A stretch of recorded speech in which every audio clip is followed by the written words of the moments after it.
What's up, Pam?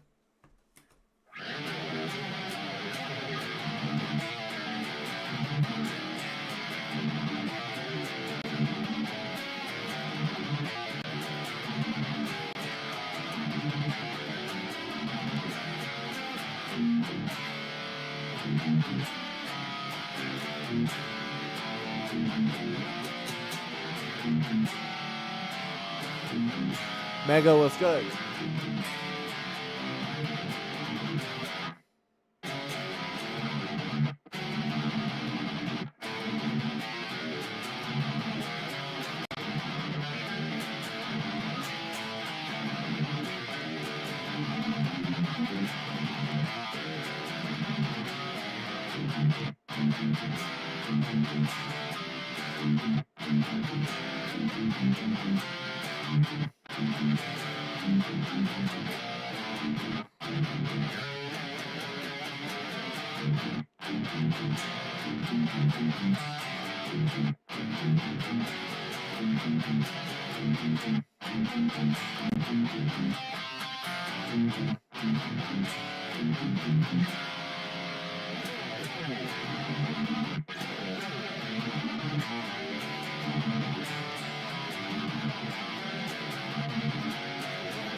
Is it in the Discord?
Jealous I'm wearing shorts? I'm wearing shorts in my house. It's like 20 degrees Fahrenheit outside. Yeah, like it's like 20 degrees Fahrenheit outside right now. I'm liking this riff though.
It was actually quite a warm day today, to be honest with you.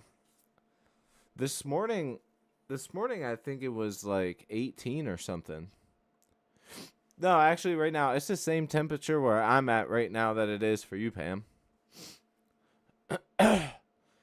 Today's going to be a low of 21, which honestly, dude, the past 2 weeks, Pam, you live pretty close to me actually, so you know this. Dude, this week has been like a blessing, right? I swear, like this 30 and 40 degree weather is like a blessing. Once you get down to like 5 degrees, 2 degrees Fahrenheit, it is just absolutely miserable. And then when you get down to the negatives, it's just like, what's the point of living?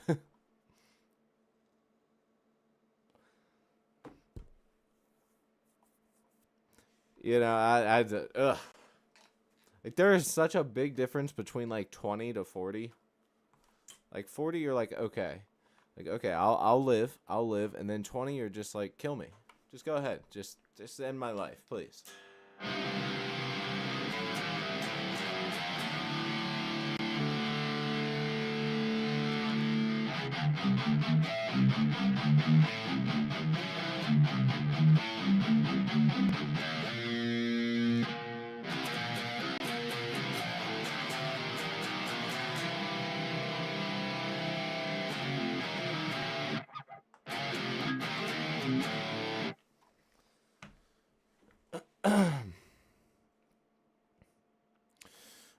I'm using the Gojira plugin. Either that one or it's probably I'm using the Gojira. Then I have the Misha right below it. I gotta say though, this guitar and this tuning, this guitar is meant for this tuning. That's why I always keep this guitar in this tuning. I always keep this guitar within like C tuning. The highest I'll go is like D standard, but it's just because this guitar is so lightweight and it just holds sustain so well because it's so lightweight and just vibrates big time. It's awesome. I love it. It's actually why I prefer to have a more lightweight style guitar. Like if I were to strictly be like, and that's also why you see a lot of these like super low tune guitars. You always see like the Kiesel stuff. You know, you'll see some of the glossed ones, but they usually have like that style of like sort of the more natural feel because it keeps it more lightweight.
Yeah, man, it's a great plugin.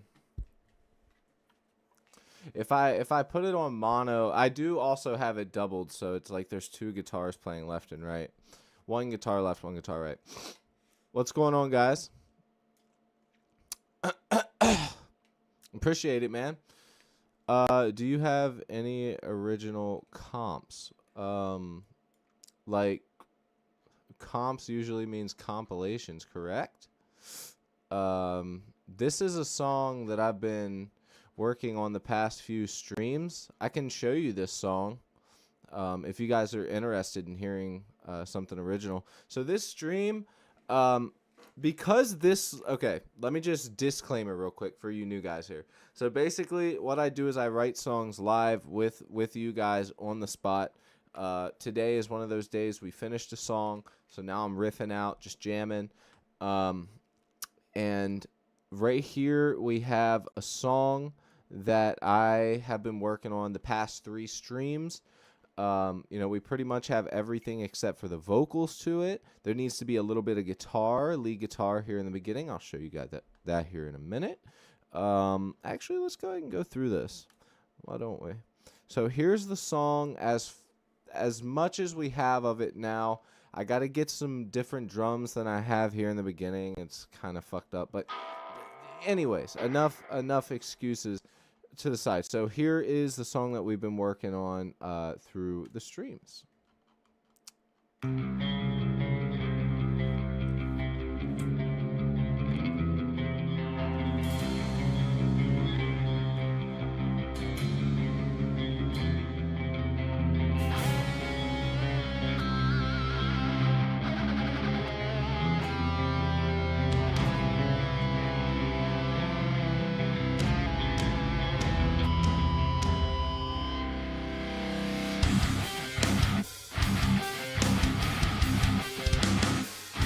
Just playing a loop.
I'm just phantom playing along now.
Alright.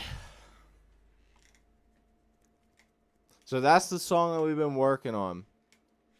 Alright, let me read through some of these comments real quick. Where I picked up. Dan Shack, what's up? Compositions, instrumentals. He does the music on the fly. Do you do your own vocals? Not usually. I'm going to for this song. Just because I'm getting tired of having to look for vocalists to do vocals to my songs.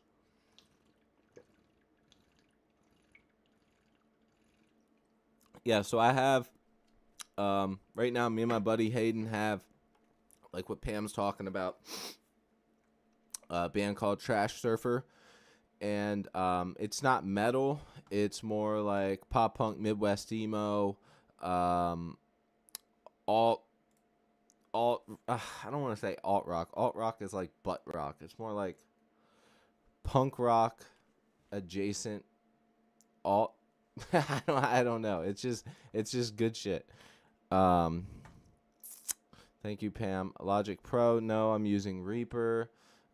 Dude, how do you input the drums? Are you using a plugin for the drums? Yeah.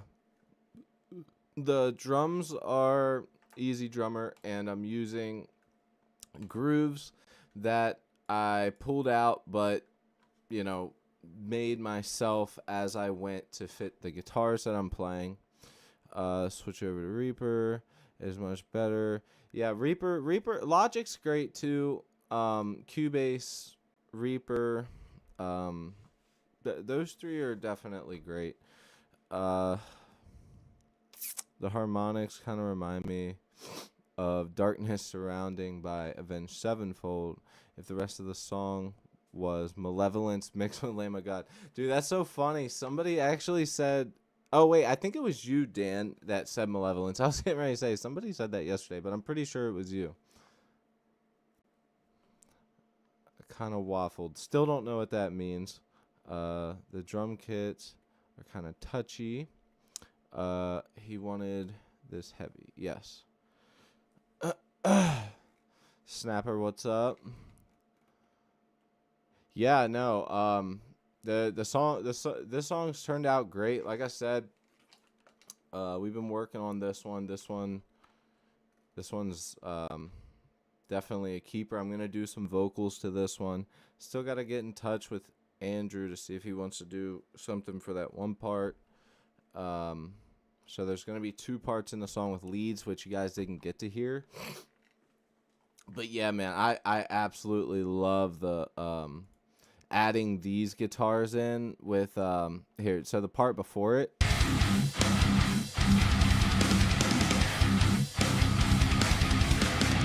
And then slipping into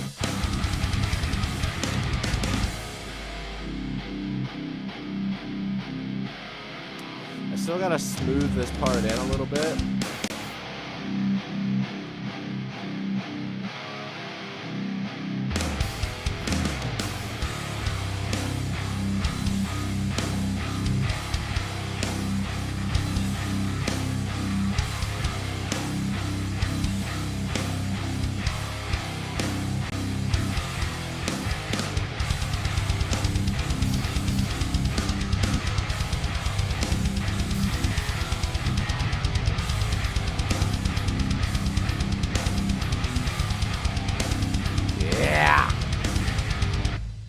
It's just great, man. So what I did for the breakdown part is I have my usual guitar tone. I left and righted it, and then I went ahead and added a fuzz. So I have the amp is a 5150 with a TS9 really, really low, just to get rid of some of the low end and thin the amp out itself. Then with the way huge whatever pickle plugin that's in this with these settings over top of it, and that gives you that really big sound. So I'll show you real quick. I'll solo those for you so you can hear what that sounds like. So with the fuzz quad guitars, with the quad track fuzzy guitars,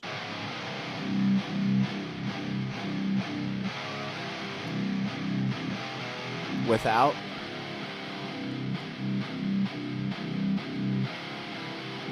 with,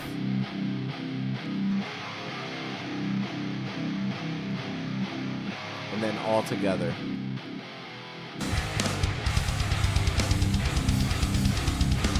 Oh, and of course the bass. How did I forget that? Here, let me get you that bass in there too, because that bass just sounds awesome, man.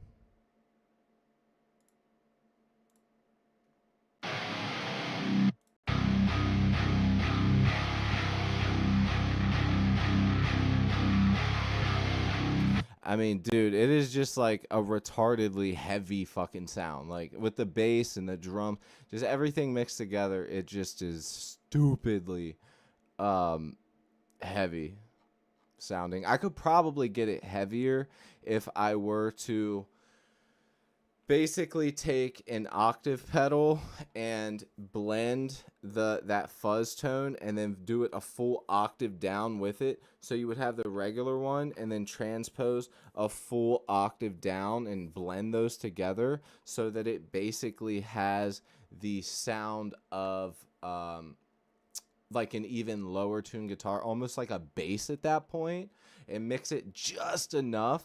And on a lot of modern records that you're hearing, believe it or not, that's the technique that a lot of them are doing.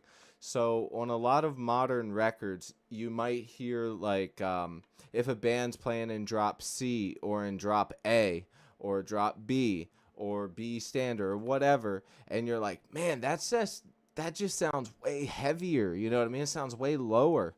Most likely they're doing, you know, a quad tracked guitar, 2 regular, and then you have some different sounding guitars with an extra octave added down, blended in to give it heavier characteristics. And yeah, that's literally all that I'm doing there, though. And it sounds great. I don't usually use this Will Putney plugin, though. It is a good one, but you definitely need to know what to use it for. Because it's based off of, like, his rig, like what he would use with his band and some of the stuff in his studio. But yeah, right now, I plan on just sort of jamming a little bit. It's not going to be a long stream. Definitely not going to start a new song today. T.O.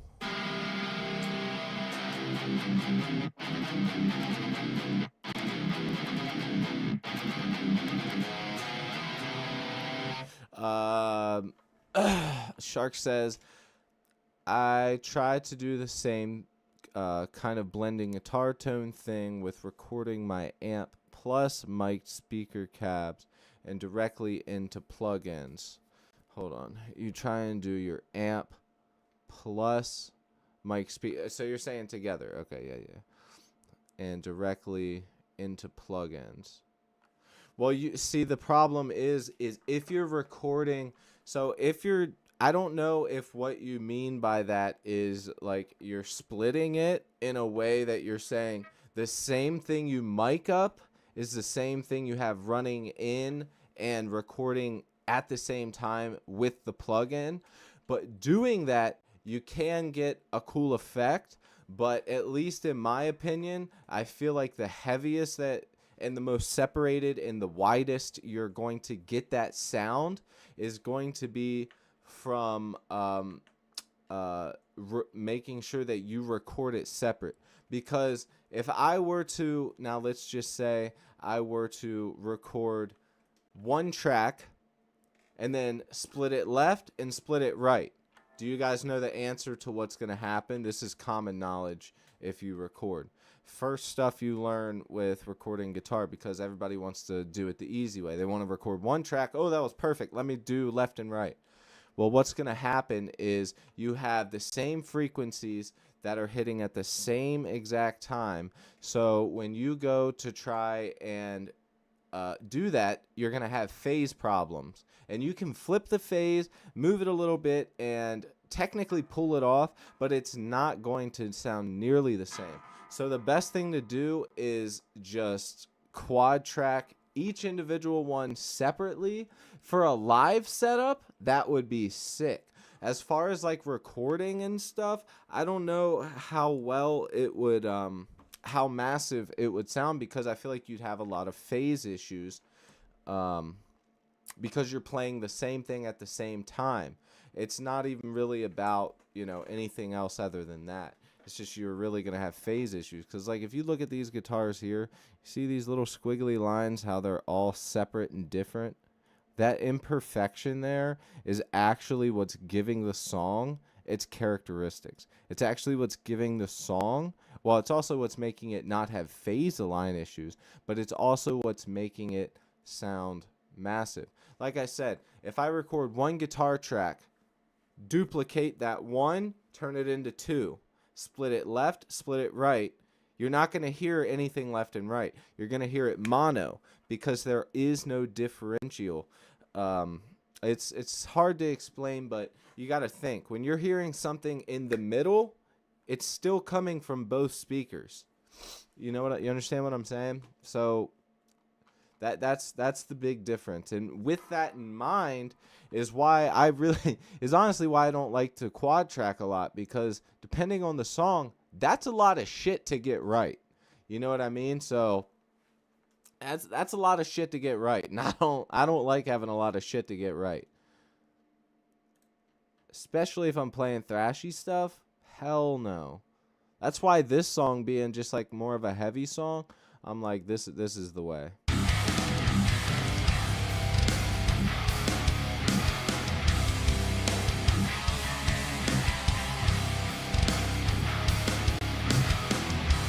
And that's also why when I quad tracked left and right, I made sure to take extra precautions and go ahead and use a whole different amp setup with a whole different cab setup, because then you're really, really getting into different characteristics, which can ultimately make it sound bigger, wider, and just better.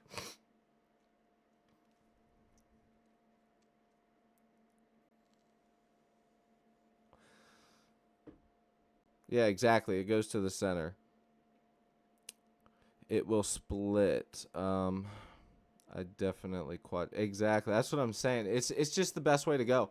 I will say, so I'm a jam here in a second, but so a while back I went and saw, actually this was forever ago, but I went and saw a more local band, Baltimore band. I believe that they're from a band called Iron Price, and I'm pretty sure it was them. I'm like 99% sure it was Iron Price that was playing when I saw this. It's been so long.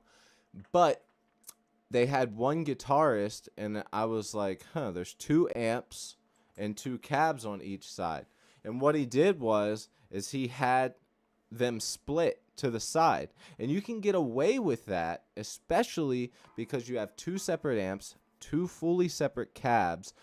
Most likely there's going to be some type of latency within the signal going from one end to another, very micro, but enough to help out with that phase effect. Plus, you're playing in a room, so you really are splitting those frequencies, bouncing all off the walls and the floor and people's faces and their nutsack and the walls and everything. So it's like you can get away with it. But my point is that even with just playing one guitar that way, it sounded massive and it sounded really, really good.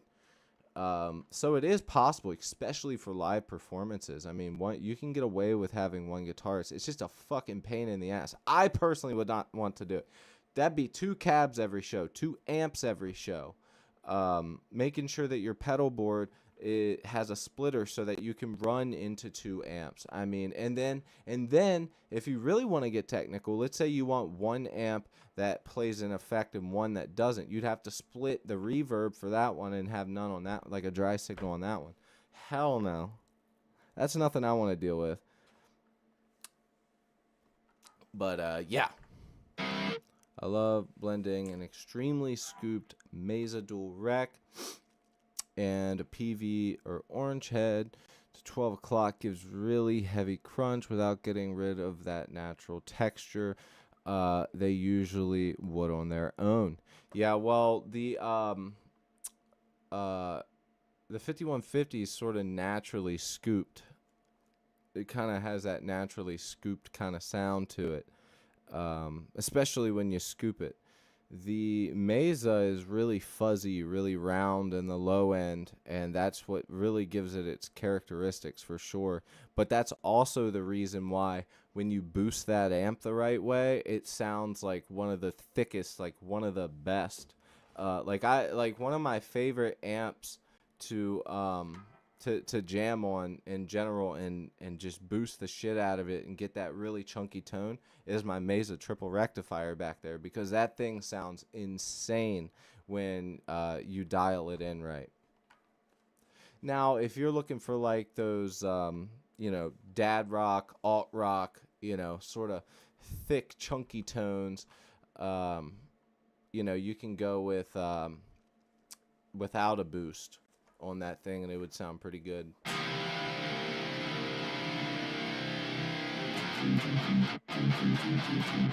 Merry Christmas to all my Christian brothers from a Muslim. Merry Christmas. Thank you, brother. I appreciate that, man. Bro's definitely a chill guy. I don't have any shades, man. Thank you, bro.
Fuck, I can't remember what that was. Remember the other day I was playing something like that? I can't remember how it goes.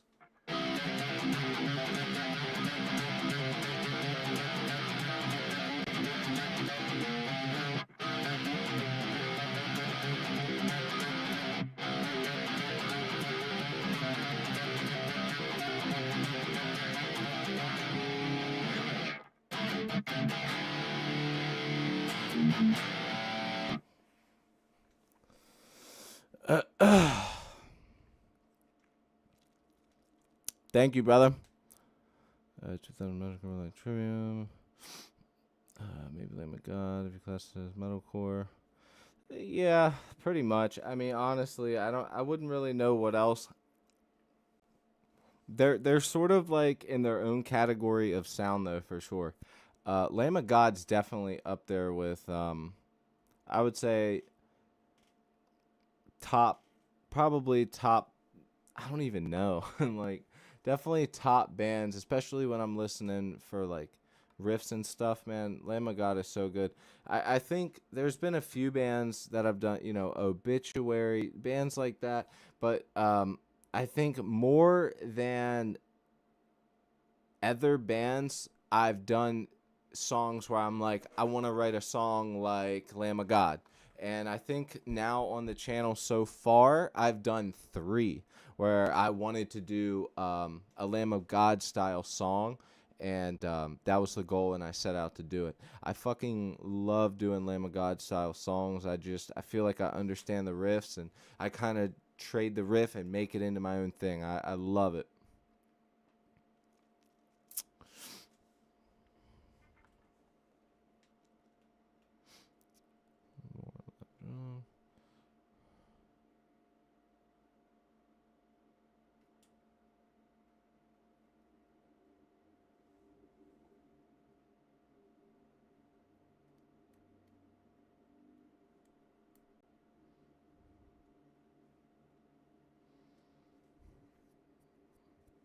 Not doing any covers, bro.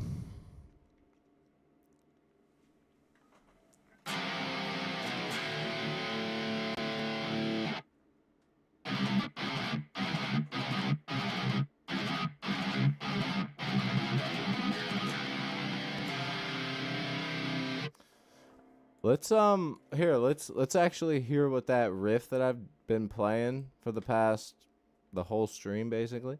Let's see what that sounds like with some drums behind it. Definitely going to be a D beat for sure. Let's go ahead and tap that rhythm in. Probably about 170 or so.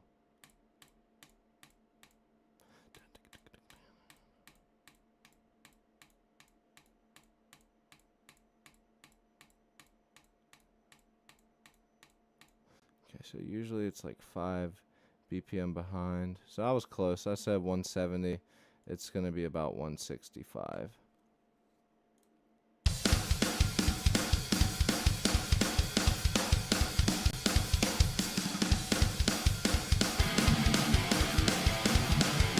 All right, let's try it.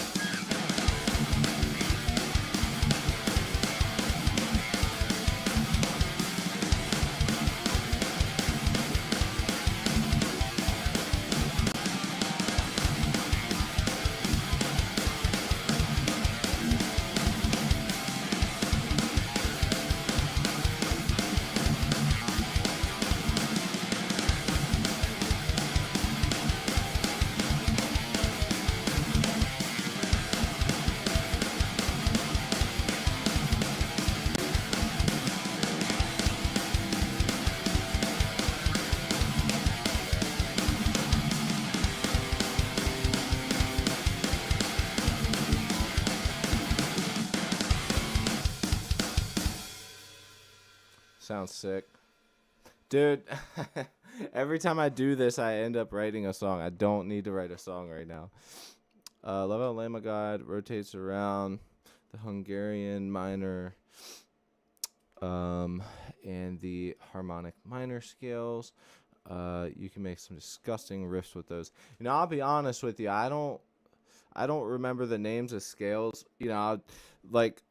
I always try and look up scales and stuff like that and get the gist of it, but it makes more sense to me to know like what a scale shape is, and then play whatever song I'm doing, do the key of that, find the box that sounds right with that song, and then sort of go based off that box. I will say though, I feel like knowing the scales and all those different things would probably help me even more with riff writing and stuff. So I do want to learn more. It's just more of a matter of time and getting pointed in the right direction to start learning, because I don't want to start learning a bunch of jazz and blues scales, although blues scales can be incorporated within rock and metal.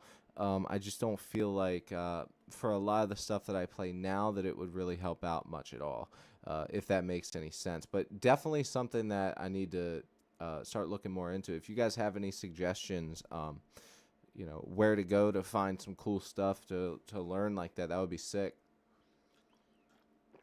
I think one of my favorite online teachers and warm up writers and stuff would probably be Ben Eller. I really really like Ben Eller. He's a funny dude.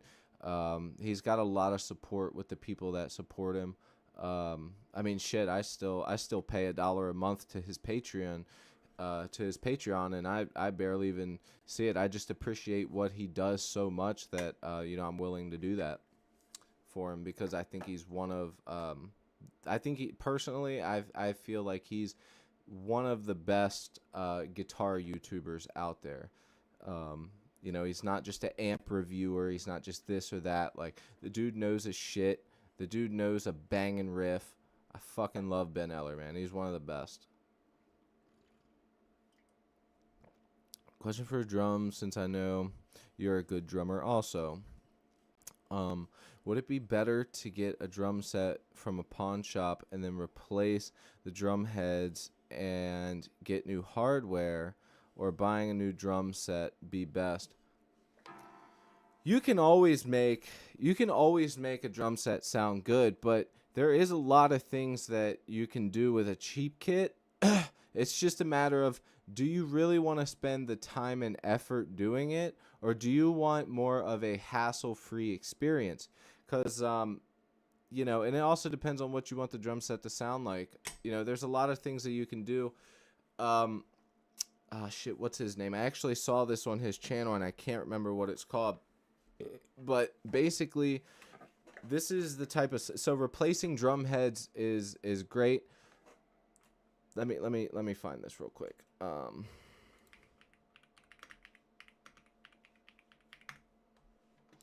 So within a drum set, you have your lugs, and you have the piece that connects your rim, that connects to the tom head. Okay, let me see if I can zoom in here. Okay, so right here where you see the mouse coming in, so there's little things that you can do to help with a cheap kit, things that cheap kits kind of have problems with. First off, buy some type of sticky toy thing for the drum heads, unless you're trying to get it to ring out. But you remember my drum kit at band practice. I always had that thing sounding great. So some things that you can do with an old kit. First off, yes, replace the heads. Second off, re-lube the hardware. Put some type of petroleum jelly. It really doesn't matter, especially if it's a cheap kit. And then put tissue paper in this little part right here in each one. So within each one, you can actually get some type of ringing and actually help deaden some of that sound by putting some tissue paper, toilet paper, whatever, inside of this part here, and then lube up your bolts for easier movement.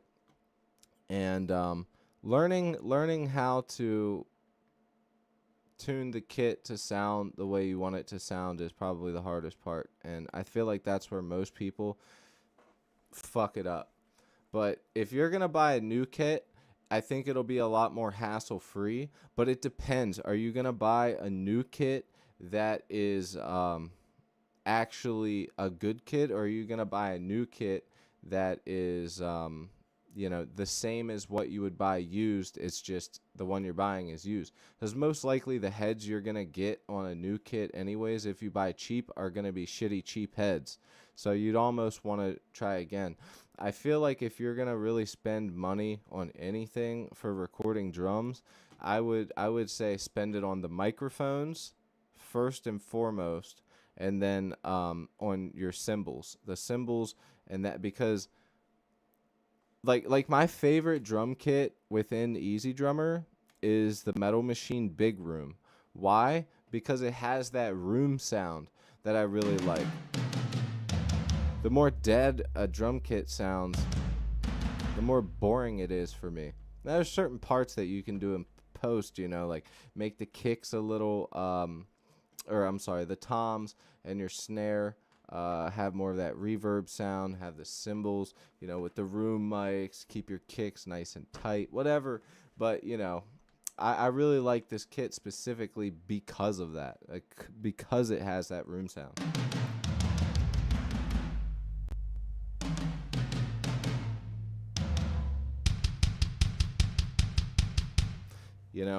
But that's just me. I personally would say if you're gonna use it to record and to make actual good recording records with a drum kit, I would say buy something nice. I wouldn't even say buy brand new. Buy something nice, put new heads on it, tune the kit up good, and you just need nice stuff for drums. I mean, drums, there's almost like no easy way around it. You can make a shitty drum kit sound good, but the reliability of a good kit is everything.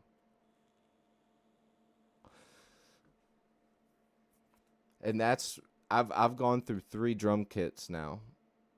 The one that was at band practice when we used to use it, that one is still there, but before that I went through 2 drum kits. An old CB drum kit, a Ludwig, and now I have that Pearl. And that Pearl is pretty good.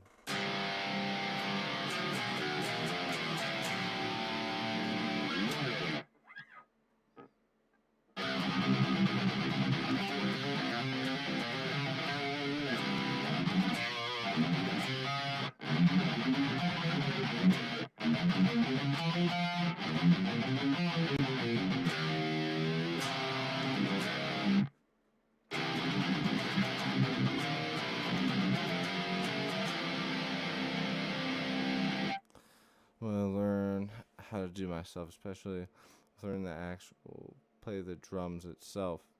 Yeah. What PC parts do you use? Cause FSR, I have a good computer, but I can't download even Amplitude.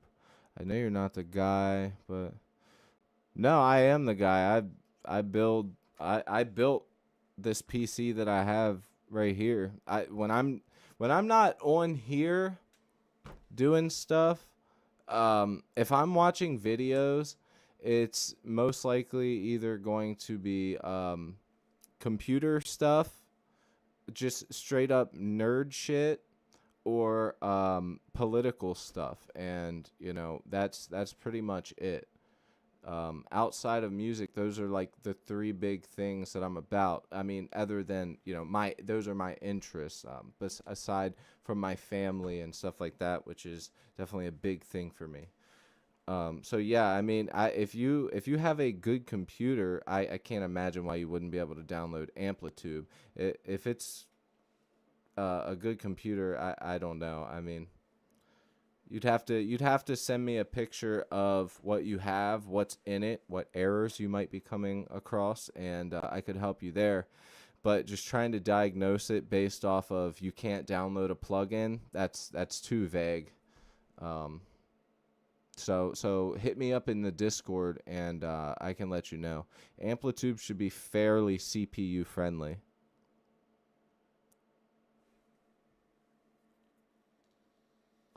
Actually, I have 2 PCs. I have my PC downstairs with my 240 FPS monitor, that I use for gaming, and then I have this PC that is the most recent built for recording and music production. Yeah, I'll look. Yeah, if you need to figure out what you have, you can download the iCPU application onto your computer, and it'll tell you all your hardware specs. It'll tell you what driver you currently have, or you could just go into Windows and use it from there and just figure out what you have. But typically, it's pretty vague unless you are in the BIOS. So,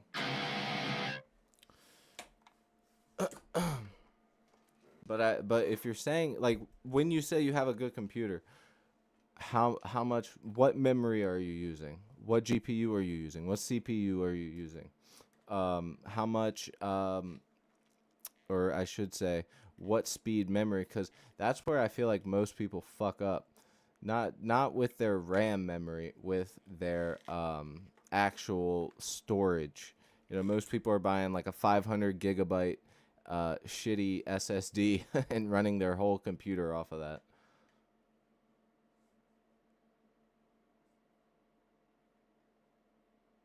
Yeah, it is, Pam.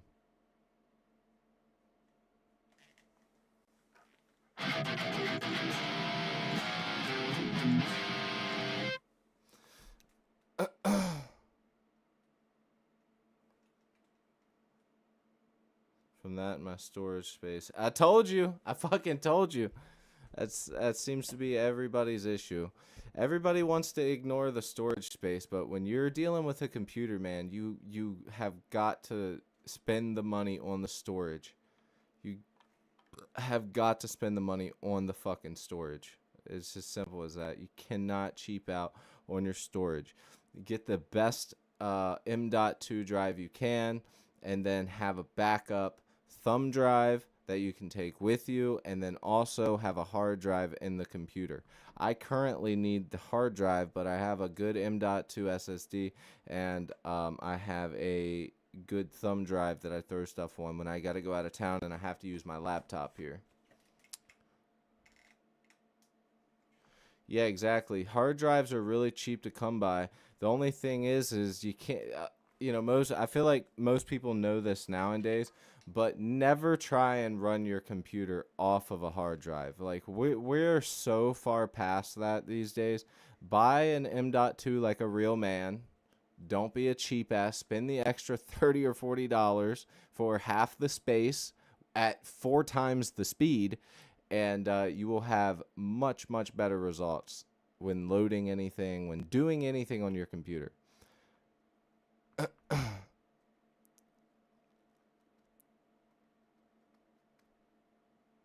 Oh, yeah, for sure. Dude, I'm one of those people, I don't use my computer for anything but a few purposes. Like, I genuinely don't. Like, this computer gets used to make music. This one occasionally games, surf the web a little bit, make pages, edit videos, um, stuff like that, and that's it. The one downstairs, gaming. That's like it. That's all that computer is pretty much ever done, ever. Besides write music. Before I built this one, write music, play video games. That's it.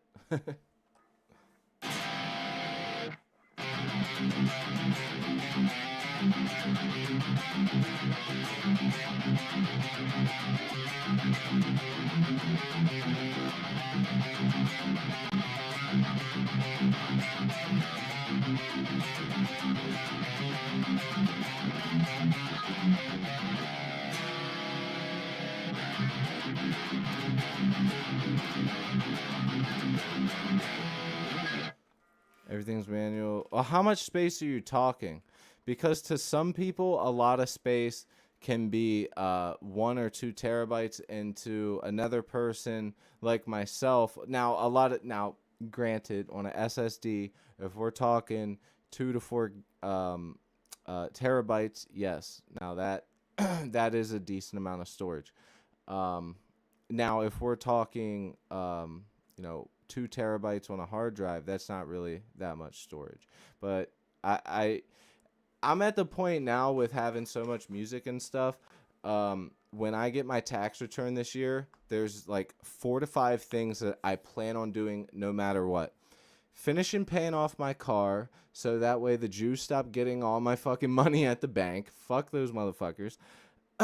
um, Finish paying off my credit card because they scammed me and took my interest rate on my credit card from 17% to almost now 30%, which should be illegal. I mean, it's like fucking should be illegal because the credit card expired and I have auto pay. Didn't realize it for 3 months that it wasn't coming out. They just spiked my rate up, and then they did it a second and then a third time. Now I'm almost at 30%. Pay my car off, credit card, and then aside from that, I'm buying 2 different hard drives. One is going to be kept at my parents' house within the gun safe.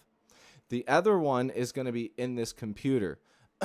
So what I'll basically do is have the music on the M.2. It will be on the hard drive, and then it will go from the hard drive once or twice a month, maybe every couple months, whatever is needed. I'll grab the one from my parents' house, upload all the stuff from that hard drive, all the songs and stuff I want on that from that hard drive, put it over to that one, and then take that one over there. So if anything ever happens, I have all of my videos, all of my edited YouTube videos, might I add. I will have all of my, which I already have backed up, and I will have all of my music. So to me, those are the most important things to make sure I have saved over. Like I forget. I think it was Joey Sturgis, and if you guys don't know who Joey Sturgis is, Joey Sturgis is pretty much the guy responsible for recording all of the most well-known bands in the screamo, emo, metalcore era. And he's done other huge metal bands and other rap projects as well. He's done all types of good. Joey Sturgis is sick. He does. He has his own plugins as well. Anyways, I'm pretty sure it was him that said that he was told that if you don't at least have your songs and your finished products or your sessions or whatever saved on at least 3 different places, you might as well just kiss it goodbye. He said that he had an experience where his main drive crashed. It just died. Then the hard drive crashed and died. So he lost about a month's worth of stuff, but because he kept up with the other hard drive monthly, he was able to recover everything from years and years and years. So ever since hearing that, it was something that I'd never thought about, and I'm like, holy shit, like that's terrifying. Like losing everything is that would be so fucking terrifying. So I'm at the point now where I'm like, that's what's important to me, is keeping everything stored properly and keeping my computer as clean as possible.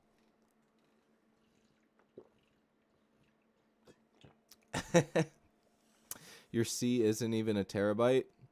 I'm telling you, that's the issue. You're going to have to show me your computer, because a lot of the times, and I'm just going to take a guess.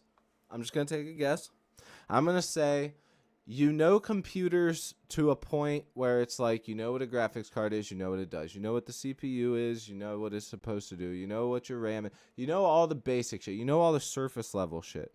But I'm going to guess that when you bought this computer, it was a used one, and most likely they posted it as a high performing computer. And what a lot of these people do, which is smart, they buy parts that are used or wherever, third party, from users on Facebook Marketplace. And what they do is they buy a new case, a new power supply, and then they take an old motherboard, this graphics card, and this CPU. They slap it all together, and then they tell you it's got a fresh install of Windows 10 or 11 on it, and that the computer's brand new, it's ready to go, it's a high-performing gaming monster. You're going to be gaming at 260 FPS on Fortnite performance mode. Oh my god. But really what it is a computer that's scrapped together from 6 other people's computer that is a decent computer at the surface, but when you're diving deep into it, what you really have is a ticking fucking time bomb. And that's why I recommend never fucking buying a used, computer with parts that are, 6 and 7 years old. If it's not on the new generation, I ain't buying it. It ain't worth it. You perfectly explained me, except it's a hand-me-down from my dad. Okay, got you. Stolen also. Yeah, for real. Dude, I can't tell you how many. I see people on there and I'm like, wait a minute. This guy has 4 brand new 50 90s and 50 80s never opened that he just doesn't want anymore. I was gonna Bitcoin mine. Are you fucking kidding me? You can Bitcoin mine almost just as good with the 5070 AI features. I mean, not as good, but you don't need a fucking 5090 to be crypto mining, you absolute psychopath. Fucking insane. They'd go for fortunes. I'm telling you, computer parts go up and down because of scalpers all the time, man. Because AI is being mass stocked. Yeah, well, that's part of the big crisis is people doing AI bullshit.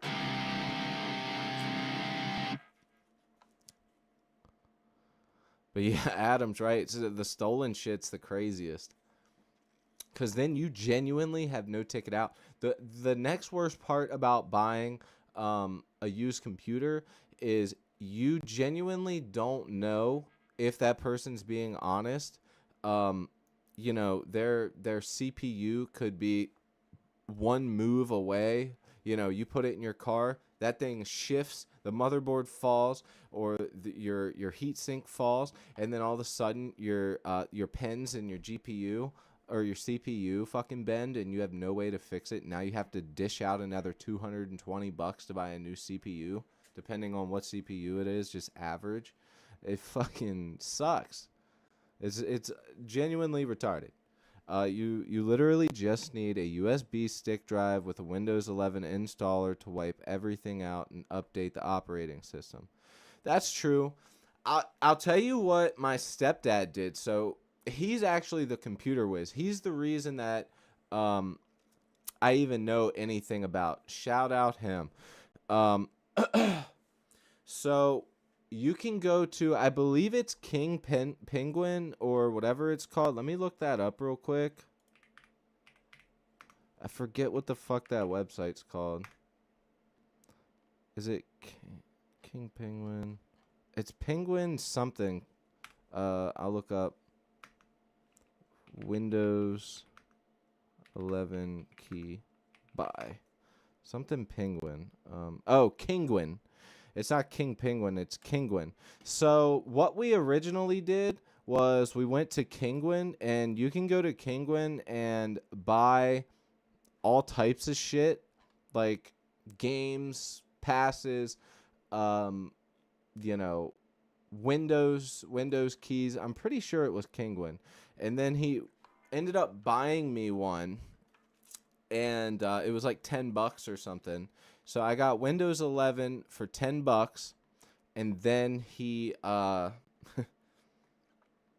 it ended up not working. It installed to the computer, but it said it wasn't a valid Windows 11 key. So we took it back, got the refund, went somewhere else, paid $20, and got the Windows 11, and it was a more legit one, and we got it. But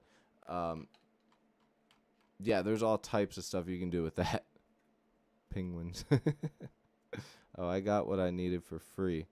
Yeah, you can also find deals like that. Adam's right. Like if you're really, really hungry and you want the search and you're ready to take on a mission, yeah, you can get free Windows keys if you're willing to take the risk. Me, I'm not willing to take that risk. I'm the type of person, I've always been this way.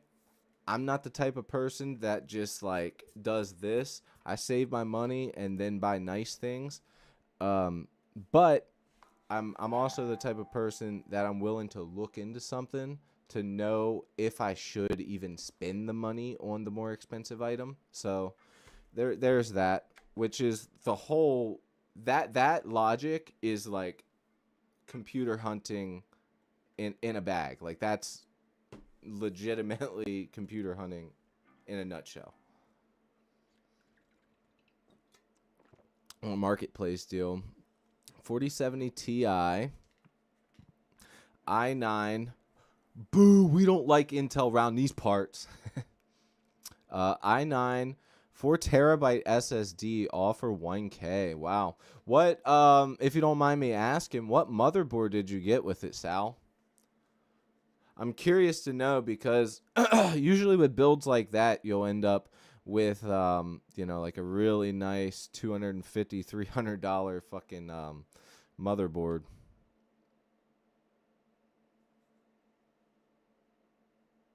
4070s are still the go-to for like building, not a budget build. I would say the 3060 12 GB is probably still the budget king even at this point. But as far as like building a mid-tier price to performance, the 4070 Ti is still, but from Gigabyte, is still probably one of the best go-tos.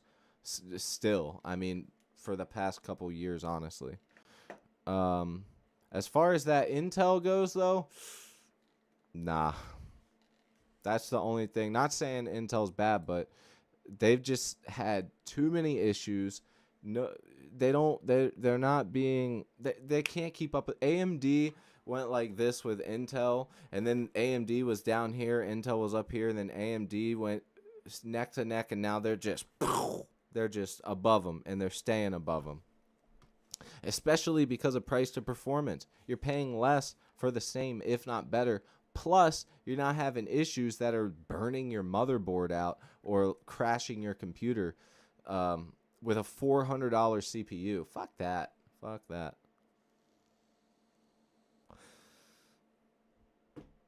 Microsoft literally has it on their website. Now, what did you say you got? You said you got Windows. Now, did you get but you're not talking about Windows 11 Pro. You're not talking about having the full. You're talking about you have Windows 11 like the stock but update that is free and you can't get any updates. The problem, I know what you did actually. Yeah, so with what Adam's saying is he downloaded the Windows 11, but I can't remember what it's called, but you can actually download it for free, but you will not be able to get new updates. That's the only problem. Which, if you know Windows, yeah, you're going to want to have some fucking updates. Actually, a couple months ago, they just ended Windows 10. And my gaming computer downstairs is still running on Windows 10 with a... oh, shit, what CPU do I have in it? It's the Ryzen 5600X with a 3080 12 GB. 3-fan. What's up, Anthony? All I needed was an unused USB stick. Yeah, of course. You got to have an unused USB stick.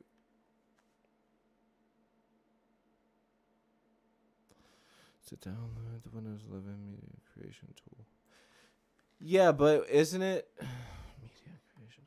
I don't know the difference. I never looked too far into that. I've always just been, find the deal and get. I have trouble with doing that, man.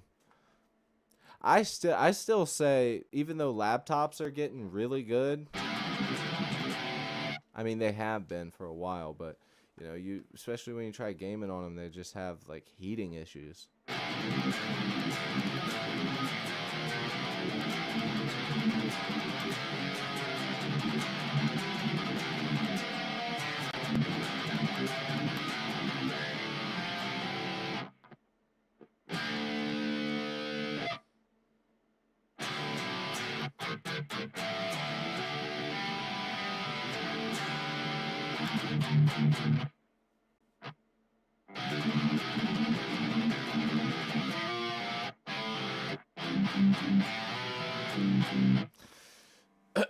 My dad kind of sailed the 7 seas for my Windows.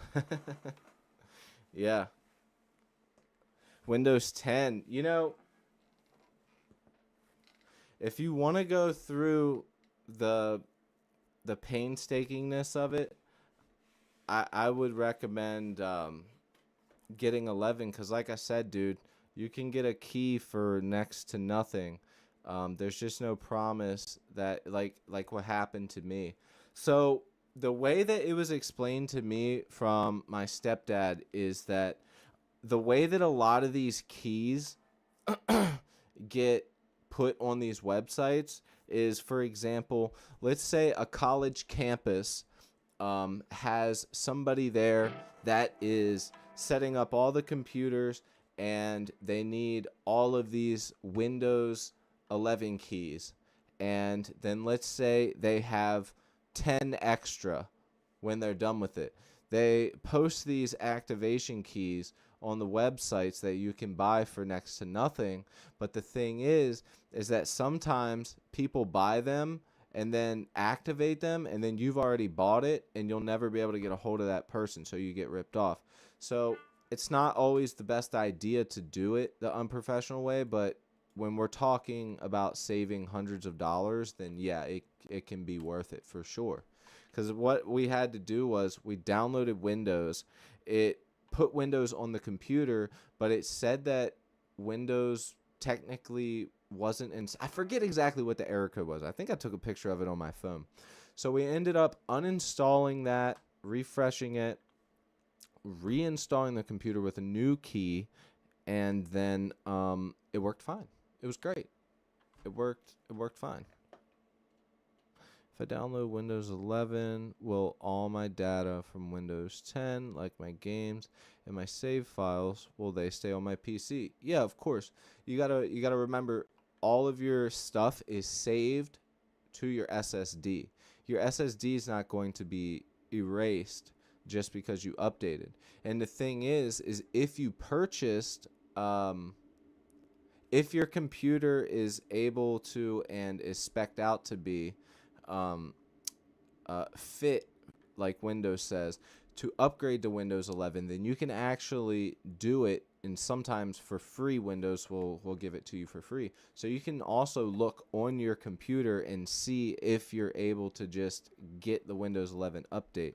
You know, honestly, when I get off here tonight, which will probably be about 15 minutes, 30 minutes, I'll play a little bit more guitar, maybe get a demo idea of that riff that I've been playing. Go look up some videos, starting with how do I update, or how do I accept my Windows 11 upgrade on my computer, or something like that, and it'll tell you how to do it. I mean, honestly, I'm pretty sure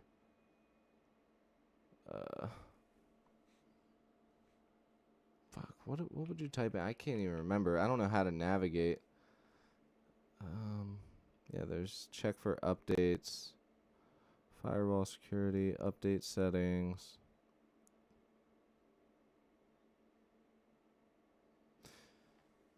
Yeah. Anyways, yeah, start with that. See what you can do.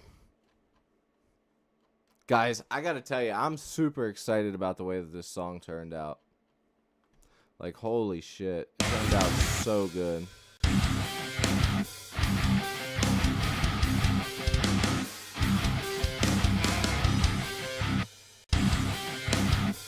I'll do what Adam used to do at my house all the time. He used to turn the rate down on the song.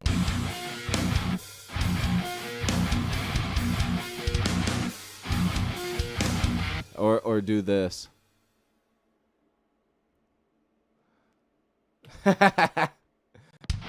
Adam, do you remember doing that all the time when we were recording Narc's first EP?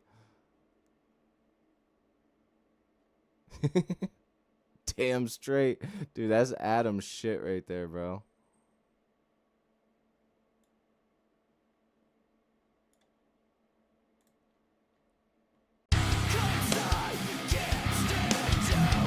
This was some of the vocals that I did for the song. This was literally, I've been writing lyrics to it, But this was me testing out the stuff. So this was some of the vocals I did, and I'm not sure what style I want to do. If I want to just do like, me screaming, like yeah, or if I want to do type of vocals.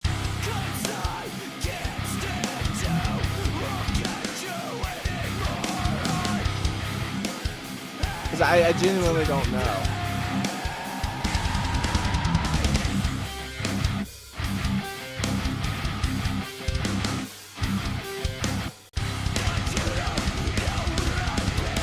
Like, I tried a bunch of different styles, but I didn't know what I wanted to really do.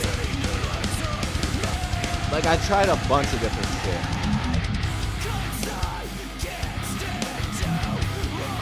We're making a slower song, a much faster song. Yeah, I know.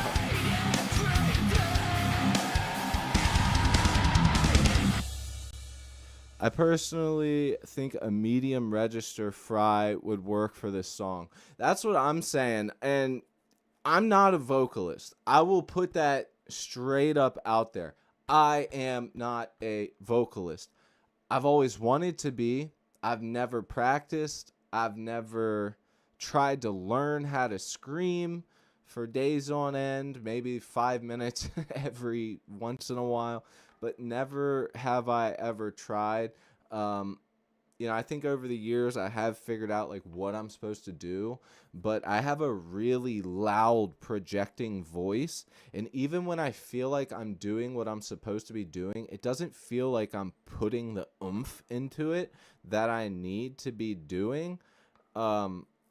So I really just, I don't know. I almost feel like to do what I want to do with my vocals, I feel like I would need to talk to somebody who can do it or has a similar voice like I do. Like, this thing that I'm doing here is basically me screaming my head off while also trying to get that same feeling of doing like a growl. I can hardly do vocals. All I know is a grr that anybody can do. Never tried learning fry. Fry is really hard to do, and it really depends on the type of vocal fry. That's the one thing when it comes to lower vocals, like the actual like more guttural stuff. That's what comes more naturally to me. I've always been more interested in vocal fry though. But I've never understood that one, and like I said, I've never really taken the time to do it. So I have no fucking idea. But yeah, this is the register of which I was trying to do this song. But I, like I said, I literally fucking sat right here, freestyled some bullshit out of my voice, and then it was just this. None of this was stuff that I wrote down. This was just me playing around with levels, playing around with plugins, and just trying to figure it out. You know what I mean?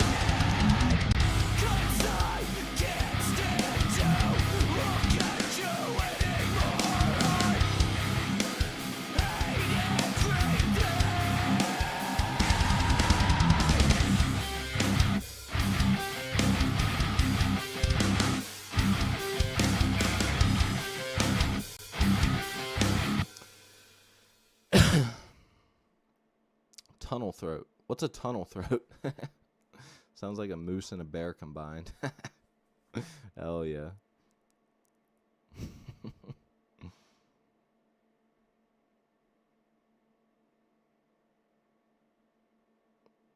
Yeah. I like I said, I've always wanted to hit it, and I just never have. I've never really done the fry screen, or maybe I have and just never have noticed. But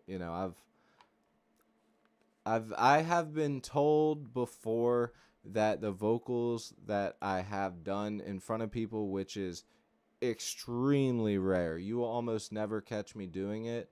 I used to with the acoustic guitar sometimes, but I have been told like, it's not bad. So I'm definitely gonna do something for this song, and I have been writing. All the shit that's recorded here though is literally just random freestyled bullshit that means nothing. But I might keep, because that one part goes pretty fucking hard, though. For being just some random shit, this part specifically.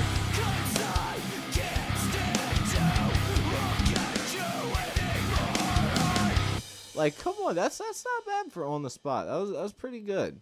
Screaming my dick off. My ex-vocalist showed me that DVD, I think. Oh, from Melissa Crawford? Yeah. The Zen of Screaming. Yeah, Melissa Crawford. Something like that. The exercises on there were really helpful with the fry, if I recall correctly. Yeah, so I have watched the Melissa Crawford stuff. It's just like I said, anytime I take advice or do something and it feels like I'm doing it right, it never feels like I'm projecting the power, because, dude, I can get my fucking voice really, really fucking loud. Like, I can really fucking belt loud as shit. And when I do that with my screams, I don't think you're supposed to do that. I think you're supposed to hit whatever register that is and then sort of push with the diaphragm to get more volume.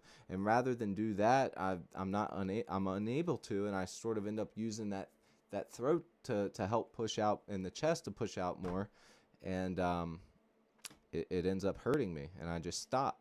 So I feel like if I just had one good voice call for like an hour or two and showed what I had, I feel like it might help me be like, okay, that's what I need to do. I'll remember that, and I'm just going to keep doing vocals till I get better. I feel like that's really what I need.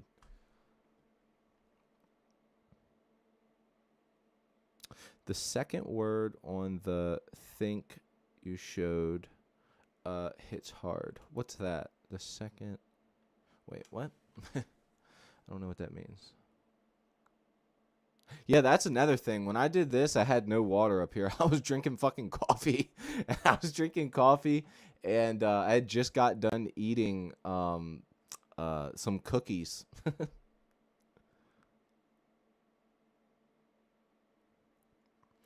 The second word on the thing you showed me hits hard. 'Cause I think what I say here is 'cause I can't stand to... I don't even remember what I said. Like, yeah, that I does go pretty hard. Yeah, that does go pretty hard. The only plugin that I'm using with this right now is, by the way, it's just an EQ and this gain reduction plugin from Joey Sturgis Tones. I'm using the JST. I put it on default and then mixed it up a little bit. And then I used an EQ and EQ'd it just a little bit. You know, honestly, though, I will say you would be pretty surprised with some of the records that a lot of people listen to. Like, we got AI now, and there's one that I use. What's it called? Sometimes I'll go through there to listen to guitar parts. So here's a little cheat code. I've said it before here on my channel. Oh, no, did I delete it? Shit, what is that called? I think it's called, like, Musically or something like that. Something weird like that, like Musically or whatever. It's like metronome. No. Oh, no. Oh, no, I don't have it on this phone. I just got a different phone recently. And no, I don't have a 17 or a 16 or a 15 or a 14. Shit. Let me go to the App Store. So anyways, there's this plugin that you can use, but you have to pay for it if you want to separate the stuff from the song. So what you can do is go to YouTube or Spotify, look up the song you want to hear, screen record from your phone, upload the recording from your phone, and then you can literally use it like that instead of having to pay for it. 200 IQ. 200 IQ. Is it Musicana? Yeah, that's what it is. So basically, no,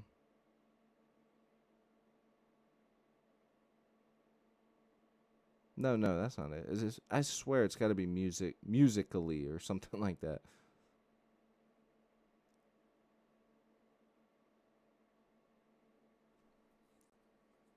I had it on my phone. I don't know where the fuck it is. But yeah, it'll separate the drums, the guitar, the bass.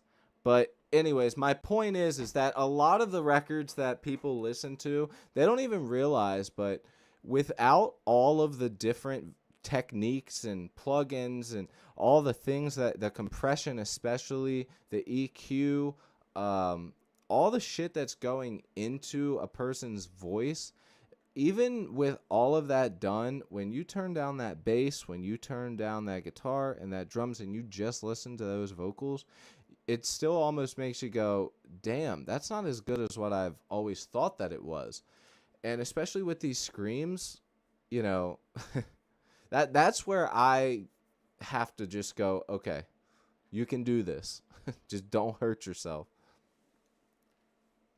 Screen record is always a cool trick I do. Yeah. I have a shortcut on my phone that automatically turns screen recording to audio files. Nice. I have an AI one called Musica. Try that. Oh, I think that might be it. It's music something. I'm just retarded. I can't remember anything. Musica. Is it Musica? I can't find that. Do you have an iPhone? It might be different. They might. Oh wait, Musica XM offline music player.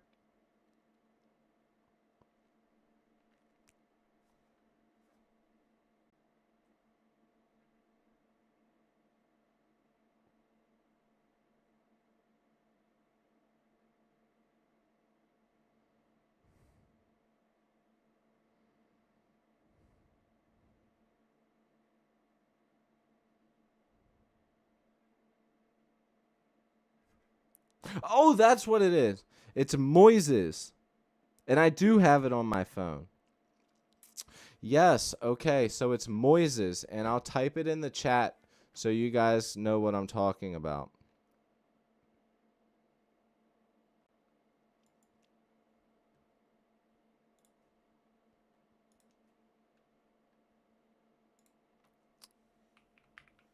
So this is what I'm talking about. Yeah. If you use Moises, it makes it really easy.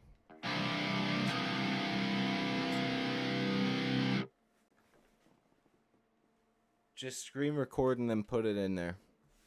And honestly, like if you were to ever do covers, like get covers ready for a song and you're doing like underground bands or something, you could do it like that too.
By the way, Western Maryland. Oh, hell yeah. I do love me a good Pearl kit. I really do, man. I think recently, the a kit that I really want is a Mapex, but I also really want to get an all Ludwig kit, because I've always really liked Ludwig's stuff. But I have wanted to get a really cool, like, beefy wooden fucking Mapex, but I feel like it would be so expensive. It'd probably be like $5,000 to get what I want. Be super expensive. Yeah, now the streams could definitely get boring if nothing's really going on, for sure. That's why I like having ones like this every once in a while. Also, I think some of my favorite times are the first stream of a song and then the last stream of a song, because we know what's going on, we know what's set in stone. We don't got to worry about anything. We're just having a good time finishing up a song. Need some advice, how BC Rich, Carrie, KKW has only one of the M8 shaped anchors for the wraparound bridge. I'm drilling another one and to add a Duesenberg style trim system to it. Just want to know if it's a good idea. So you're trying to take a hardtail and make it... Well, no, it would already have to have a trim in it, because you're not going to... You would have to drill the whole back out of it. So it already has some type of trim. Are you taking it from like a Floyd into like, well, a Duesenberg trim style? What is that? I don't know what that is, actually.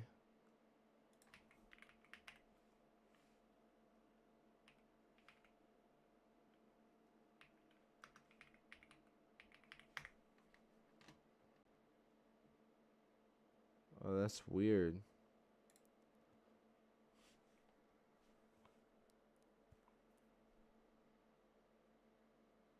That's weird, bro.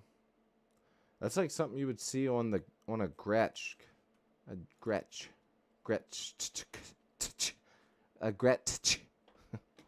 Kind of like a this is almost like... It's almost like a Bigsby meets a Floyd Rose or something. You know what I mean? It's got like that weird kind of springiness to it, like a Bigsby, but it also has... Oh, that's cool. You can set the tension with just a spin of that. That's cool. I like that. That's a cool design, actually. What is that? Oh, yeah, duh. That's where the strings would go. Okay, I'm starting to understand it now. I've genuinely never seen these. I don't know. Like, what fucking guitars come with these? I've literally never seen one of these before, dude. Or maybe I have and just was like, oh, that's weird. Why would I get that? You know what I mean? Okay. Oh, okay, yeah. No, I have. Okay. I'm tripping. Just seeing it alone, it was weird. Okay. I know what we're talking about now. I know what type of bridge we're talking about now. This would be a cool band if you... This would be a cool guitar for like... You know how like every Midwest emo band, like the big ones, every guitarist is like known for the guitar they have? This would be that guitar. This would be that guitar. You would be the fucking man if you had this guitar. It would have to be this color though, because a lot of Midwest emo bands anymore are twinky femboys that, you know. But look, that's what you need right there. What is up with these fucking pickups? Very weird. Very cool guitar. But yeah, fingers are killing me. Was shredding earlier. Good. Don't ever let your fingers stop hurting.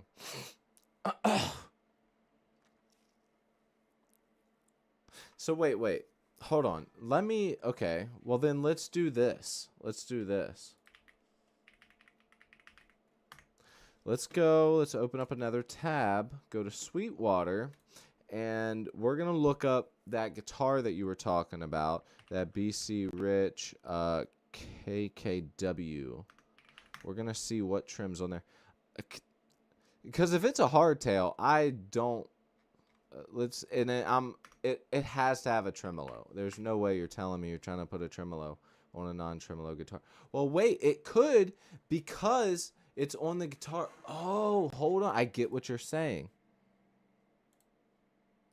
You don't have to have a backing because it's already set up itself, right? So you're trying to put one of these on. Gotcha. Okay, gotcha. I don't know. I mean, I've never felt like these are good for metal.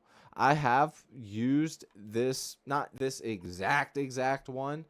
Maybe maybe, but you know, from other guitars like a Bigsby, and if it's anything like a Bigsby, I would probably personally say no. But dude, if you want to get different and get weird with it, be my guest. I would love to see it. Honestly, you know, I want to do a segment on my channel at some point and basically do like looking at my viewers' guitars, you know, something like that. I've always wanted to do something like that, but I need enough of a community to do it. So yeah, I mean, I would love to see some type of Franken BC Rich, man. A Franken Rich. It's the best I can get on a budget. It's 88 euro. So it is what it is. Yeah. Like an old Fender Mustang. Yeah. Well, also, like, dude, you gotta admit, this, like, look at this. Holy shit. Like, let me get a better close-up of it. So you see where this is here. I mean, this has to be, because a Bigsby was definitely first.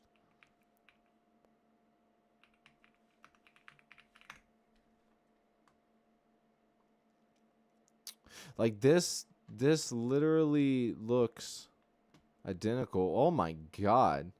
Now who in the fuck, they're fucking, I guess I can't really say anything because they're making them. So somebody's buying this shit. But I'm sorry. 7,000, like $8,000 basically for fucking Gibson. Suck my actual doorknob, you fucking cunt. Hell to the no. And a for the hardtail, you can get it $300 cheaper. What? Hell no. Fuck that dentist. Yeah. Yeah. Listen, I can't really talk that much shit. Because listen, you guys might see all this shit behind me. I have the nice quality camera. I do my thing. And Adam's in the chat right now, so he can fucking verify for you. I do not come from money whatsoever. I literally work for everything I fucking have. Not only that, but I save up and I'm willing to also share the love with my bandmates and everybody to make sure that we sound good in a band. With that said, however, I have never spent that much money on a guitar. But I do own a guitar that is right now on the market priced for $2,500. So I do technically own a $2,500 guitar, but I do not own a $7,000 fucking guitar. So I feel like there is a big difference. I feel like if even in today's society, it is possible to still get yourself a $2,000 guitar if you are fucking hustling and saving and not eating Chick-fil-A every day. Yeah, I'm looking at you guys because I know y'all motherfuckers are eating some fast food every day. So stop it. It's pounds, not euros. Dude, I'm American, bro. All we know is what we got. You know what I'm saying? Represent, you know what I'm saying? Do that crip walk thing, you know what I'm saying? Or whatever. Represent. Misconception in the Crowd is my old band. I'll have to check it out. Do you guys have stuff on Spotify? When I installed it and when I have Discord, I'll show you at 100%. Dude, for sure. Why don't you have Discord, dude? Fucking install Discord. How old are you? Are you too young to have Discord or something?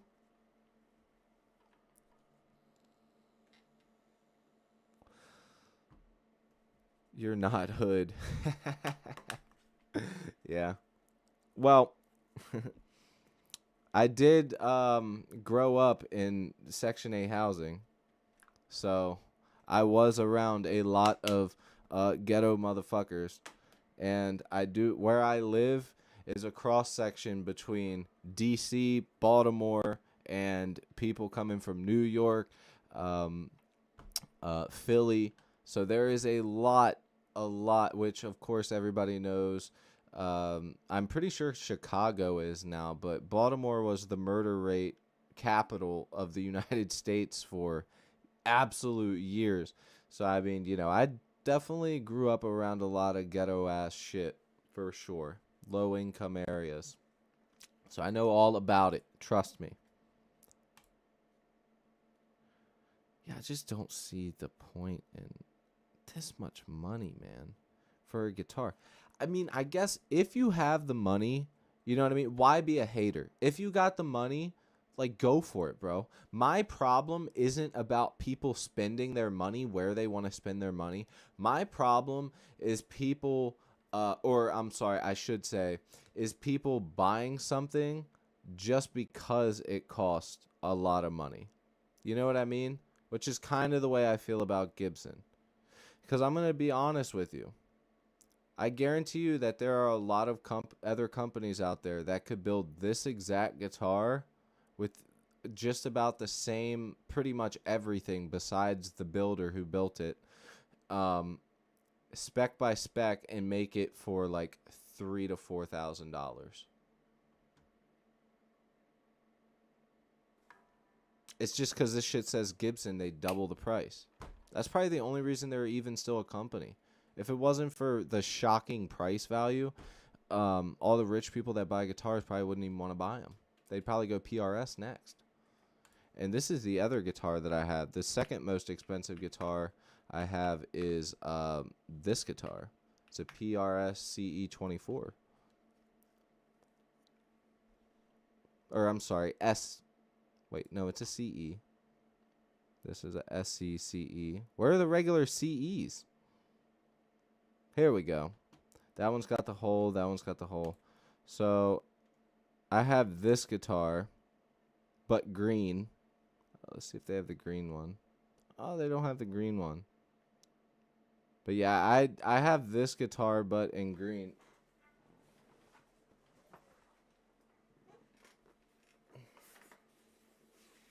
The price on this guitar has gone up a lot too. These guitars used to be $1,800, and now they're $2,289. They've gone up $500 in 3 years, 4 years. $500 fucking dollars.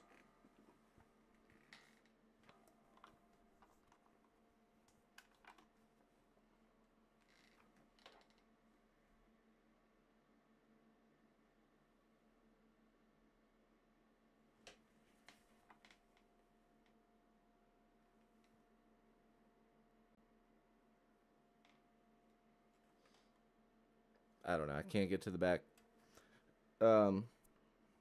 But I'm friends with the guy who owns the shop, and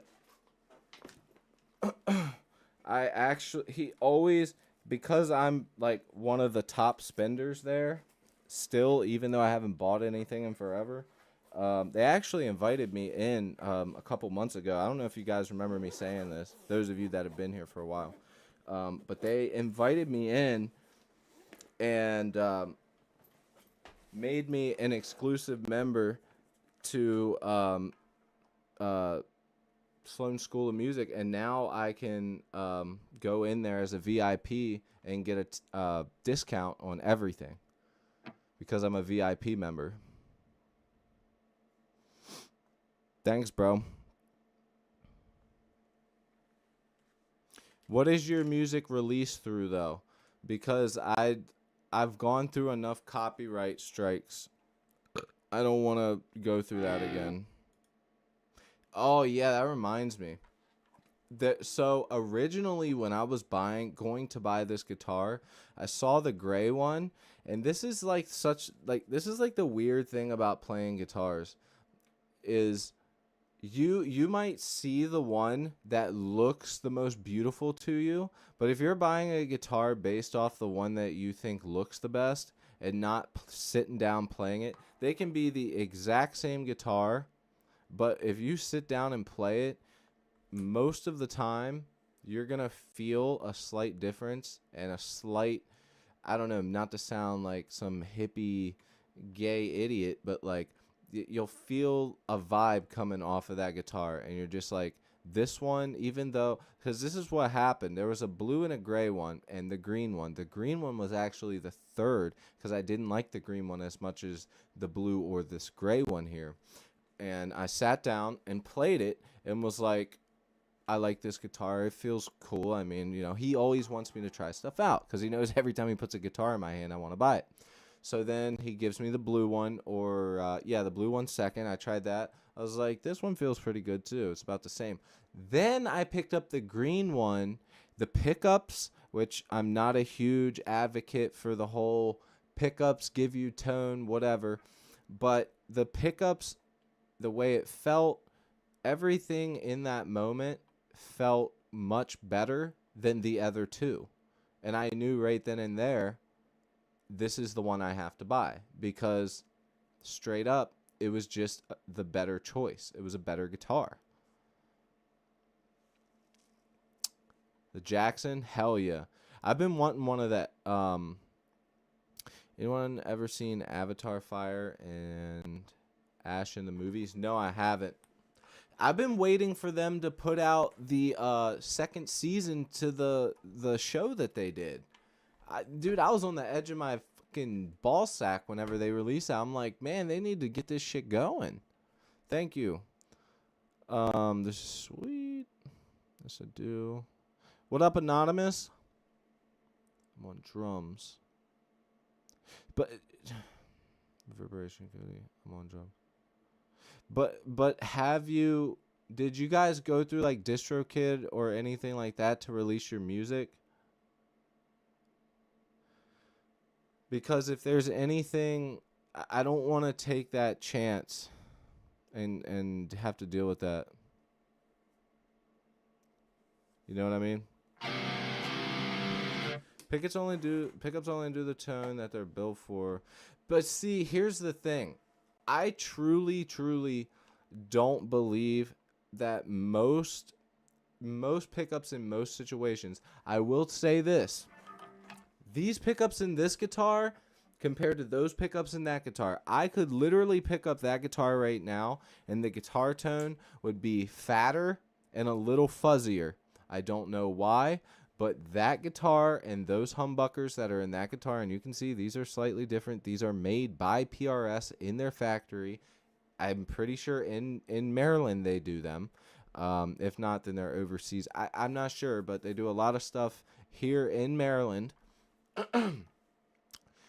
And I can tell you right now that they feel way different. They feel way different to play. Is it so much of a tonal difference that I would have to switch? Not really. But it is enough that when you're playing and it's you being the one playing, you can feel the slight nuances and the difference. And that's not with every single humbucker pickup out there. So I would say that like the pickups, in my opinion, are like 10% of the tone when you start distorting it. I would say the rest of it is coming from your amp and your speakers. Now, depending on the active though, because this guitar right here, this one, this has the Fishman Fluence ceramic classic, some weird one. I can't remember. These are some of my favorite pickups ever. These pickups in this guitar, this Charvel here, are fucking awesome. Absolutely love them. Now I have a Jackson sitting right over here. They have the Fishman Fluence Moderns. You still get that similar saturation, but it's a little overboard with that guitar. It's a little brighter, and it's just a hotter running pickup. That's really what it is. It's a little too much, in my opinion. Those ones, perfect. I would actually want to take these. If I had like my own signature guitar, I would probably want to base it off of these and then change a few things, and which would probably be in the low end. Probably if there's a way to get the low end to be just a little bit more fuzzier, just a little bit, because I like tweaking it within my plugins or on my amp to get the sound that I want with that tone that gives you that, that chung chung chung chung chung.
Oh yeah, duh, that's what I was saying.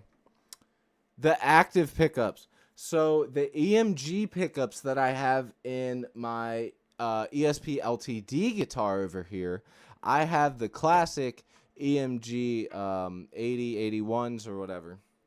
And I fucking hate the way that they sound. I honestly don't even play that guitar anymore. Actually, I was considering before I was going to do other financial things when I got my tax return this year and paid my car off and the credit card and stuff. I was planning on selling that guitar and using the money to go towards another really nice guitar that I know that I'll love. With that set, which was potentially going to be a redemption of some type of cool Jackson guitar, even potentially another PRS guitar, because they have some really nice ones up at the shop near me. Anyways, the EMGs in that guitar, and also I'm not really much of a Les Paul body guitar guy right now, and especially with the way that guitar plays beautifully. It's got a really low action. I feel like most people who would play that guitar and most people who have played that guitar go, wow, I love the way that this thing is set up. I really, really like this guitar. And I go, yeah, it does play nice. But these fucking pickups are ass. They suck. They absolutely suck.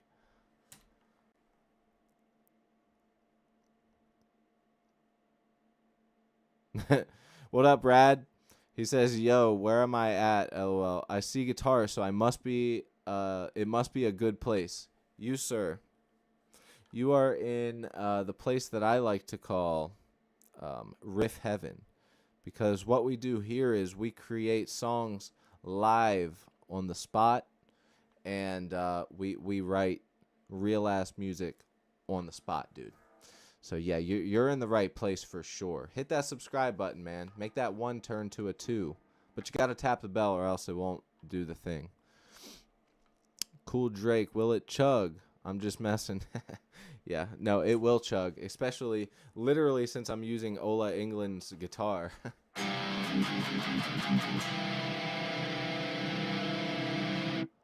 Speaking of will it chug, so I very thankful for Andrew, one of the viewers of the channel. He donated, and I was actually able to get a plug-in, and I was able to get this Misha Mansour plug-in, which sounds really good, really fuzzy, and it sounds extremely good with what is it, the lower tunings. So it sounds really, really good with the lower tuning stuff.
Fuck, how does that go? Do you guys, this riff was actually a song that we wrote on the stream a while back. I actually can't remember what that song was. I think it's on this laptop though. I gotta get that one. That was a good one.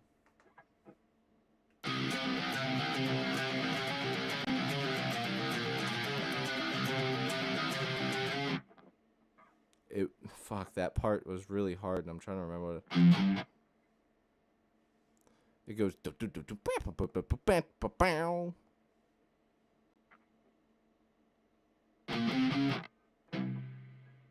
Fuck.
Dude, I can't remember what that riff was. Damn it! It's a good one. It's a good one. I'm gonna have to remember that to get that song pushed over. That would be a good one to do vocals to as well. That was a really, really good one. What tuning? So right now I'm in drop C, and the gauge strings are 54s or 56s. 54s. No, 50. These are 56s. Let me double check. Because these are 49s.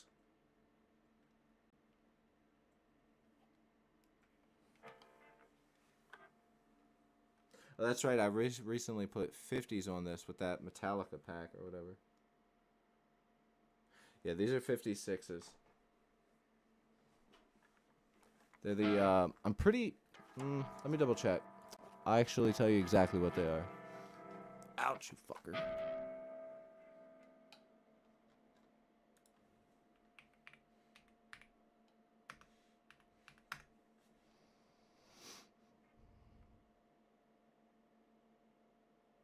I do believe, I've used the orange ones before, but I do believe that they are these ones. The 5611s. Then there's these ones. It could be this one, but I don't think it is.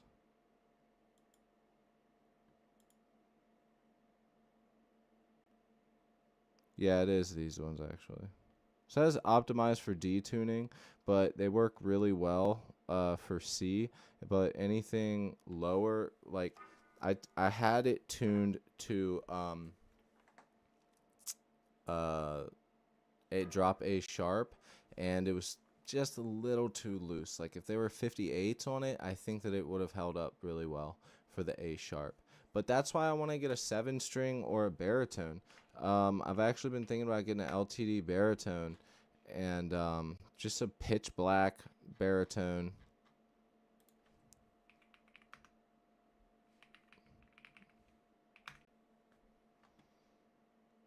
Which one is it? It's more shaped like this one. Basically this one, but it's $1,000, not 1,400. It would basically be this, and I would be chugging my nuts off with it. So that way I can get those 7-string style tunings, but it would, you know. Also, can we talk about how these are supposed to be the same guitars, basically? But and this is exactly what I'm talking about, you guys. Look at this.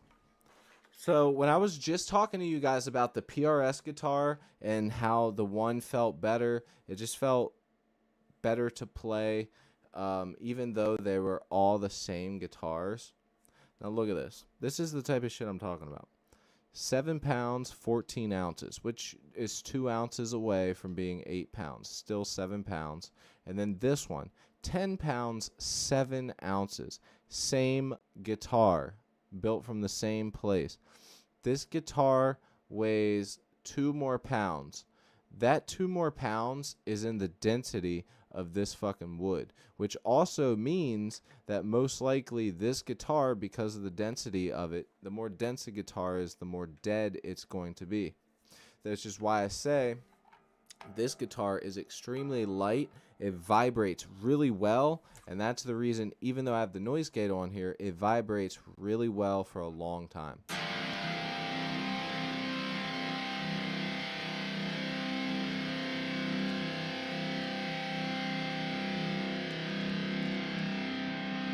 It just stays really prominent for a while. And why is that? Because the guitar is light and those strings are able to vibrate the wood and the neck, and it's able to consistently come back instead of it trying to move through the density, and then you end up losing some of that sustain. But yeah, something like this, because then I can... Oh, okay, Anonymous. It was good to see you, man. Thanks for stopping by, brother. I've wanted some pointy guitars. Anybody that's watched my channel knows, because I talk about it all the time, I love taking a guitar that is in the shape of something that should not be metal and then making it something metal. Like this. This headstock is like, you could put this headstock on a Fender like surf style guitar and boom, it's going to fit right in. But you put it on this guitar with the blacked out look and all that. What does it look like? Now it looks like it's supposed to be metal, super metalcore looking guitar. You have this Fender Jaguar Surfcaster style body, but it's got one pickup, one knob. It's ready to fucking chug, man. And look, it's ready to fix up that truss rod easily, which is what I love about Charvels. It's just a beast, man. I love guitars like this. And although I do love guitars like this as well, what the hell? Is that not the name of the guitar? Hold on. I'm pretty sure it's a Viper. It's an ESP Viper, right? No? Oh, there is a Viper, but it's not. That's not the right guitar I'm talking about. I'm talking about...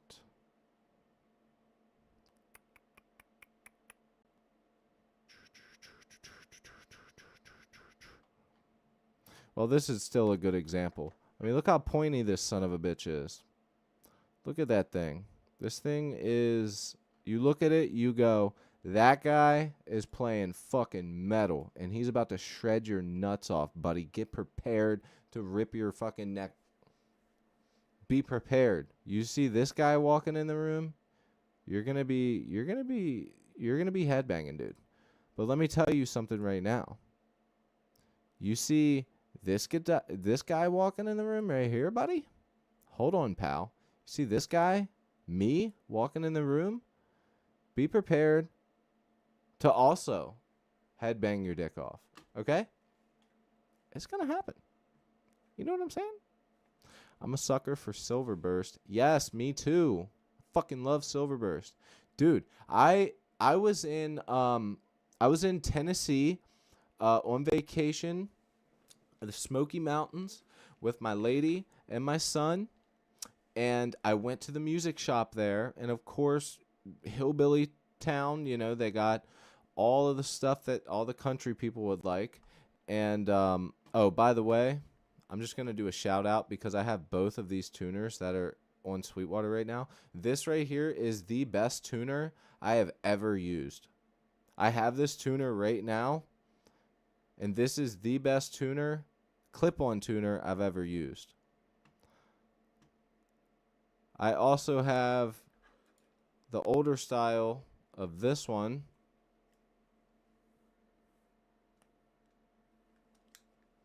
And also, a really good second place, though. Anyways, what was I saying? Oh, so I was in Tennessee, and I go to the music shop there, and I'm not a Gibson guy. Truly, I am not.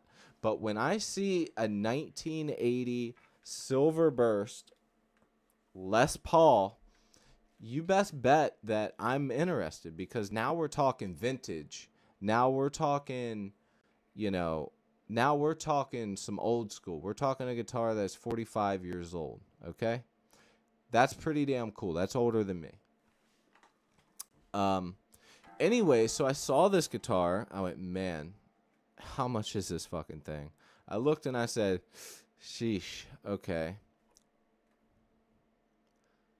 I play it. I'm like, I don't know. I look, and the frets are basically flat. It needed refretted. It needed straight up it needed a brand new setup. The guitar needed work. It's 45 years old. Or, well, it was 43 at the time. I wanted that guitar so bad. It was $3,000. I can't even begin to tell you how much that guitar would be worth now.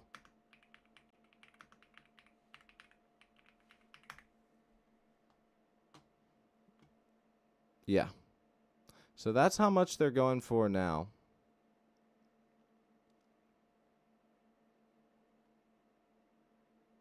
It was $3,000.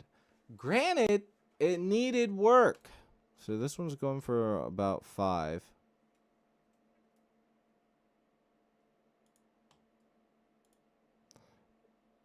But that doesn't look vintage. That looks, is it? I can't tell.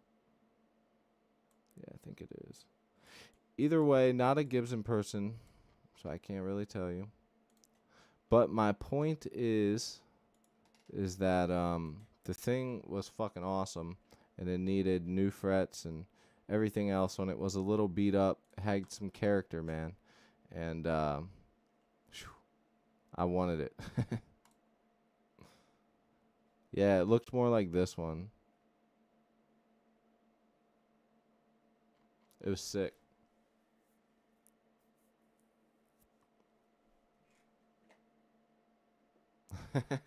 I know. I guess I'm just having a good time talking with you guys. Was it a Gibson custom with the block inlays? See, I don't even know what that means. I genuinely don't. All I know is that the tag, I don't know anything about Gibsons. I have always steered clear of Gibsons since day one.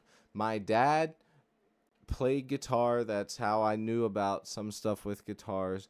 And he always talked very highly about Gibsons and Martins. Those were the two guitar, and that's old school boomer talk. And as I started learning about guitar and stuff, I heard nothing but really bad things and good things about Gibson guitars. So I always steered clear. I was like, why would I ever want to save that much money up for a guitar that always has problems? It's like the Pro Tools of guitars. I mean, could you imagine if I had Pro Tools and a Gibson? How the fuck would I ever be able to write a damn song? But anyways, I'm not sure. Honestly. I don't know if it had the block inlays. All I know is that when I looked it up online, there were other ones that were a little bit slightly more expensive, but it was because they, had good frets and they weren't as beat up. I can tell you right now that guitar, if I would have bought it and fixed up, put new headstock tuners on it, refretted it, and just cleaned it up a good bit, nice truss rod adjustment, that guitar would probably be worth like $5,000 now. It probably would have went up in value like $2,000. If I would have had the extra scratch just sitting around, I would have bought it, but it was too much work for me to do it. I can't spend $3,000 and then spend another $1,000 or a little less to be conservative and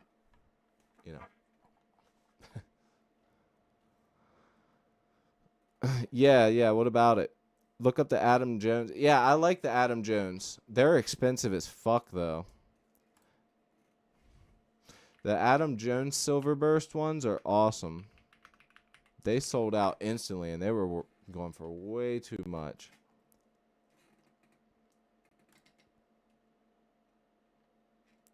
They got them for a decent price now. The ones I were seeing were $10,000. People were buying them, but I guess that sort of died now. Oh, yeah, there you go.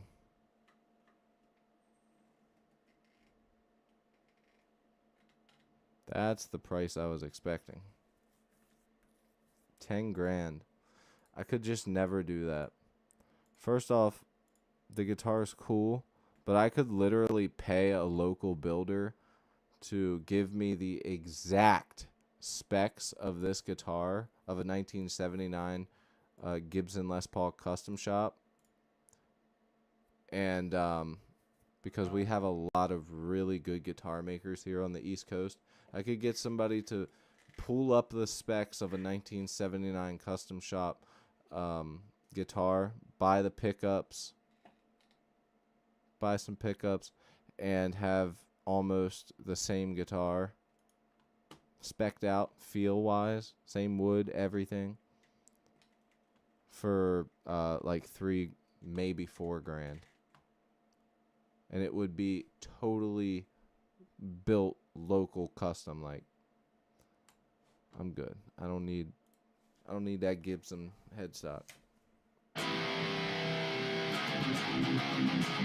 His reverse Silverburst V is insane too. Yeah, the silver. Honestly, I'll be real with you. That Silverburst V is fucking dope.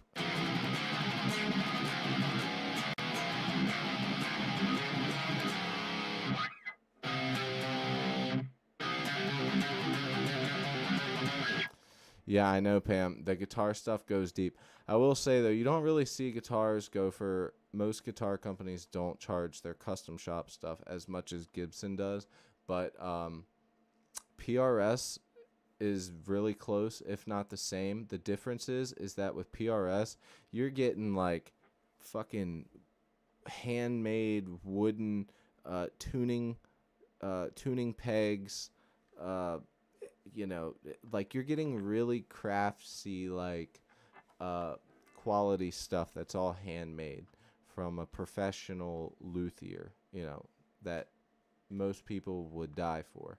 So there is that, and I will say the shop up the street, and because I'm in Maryland, they have a really good deal with those guys, and they're able to get decent prices on their guitars, so I can get deals. But the guitars that they have in there, he's like, "Here, take this." He hands it off to me. I'm like, "Wow, this thing looks really nice. It's really beautiful. Wow, look at this. Wow, look at that." And then I look at the price tag. I'm like, "Whoa, take this back." Like I'm like, you don't want me holding a $15,000 guitar. Like, to just take this thing back. He's like, "It's pretty cool, huh?" I'm like, "Yeah." The only time you'll ever see that in my hands is in your shop, though. I was like, "Very cool, though."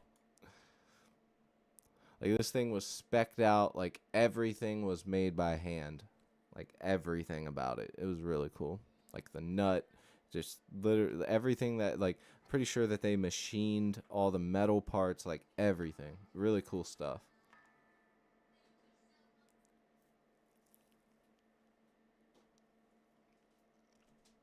Yeah, that's true. Where's Ellen? My mom's. Is he staying there? Yeah. Woogity woogity. And same V. Also, the price was so high. Well, also the price was so high because it's Gibson. I mean, you know, you're putting a high value name on a guitar, and then you have Gibson, which is just fucking known for like pricing the shit out of their guitars. You know what I mean?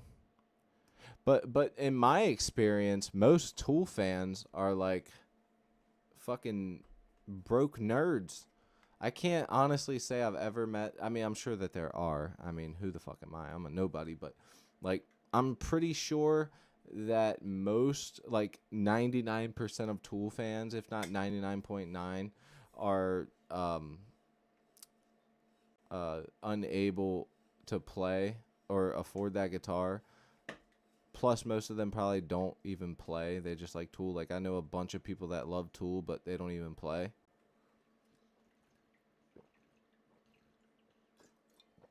All right. You're right. I did say I was getting off. Ever check out Greco Guitars? I think, didn't you come in here and say that? I'm going to check out Greco Guitars right now, and then I'll hop off here. Greco.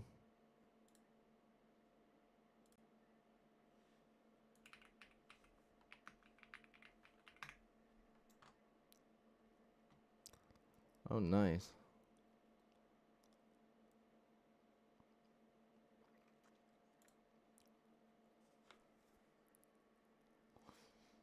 Did they... I see used stuff.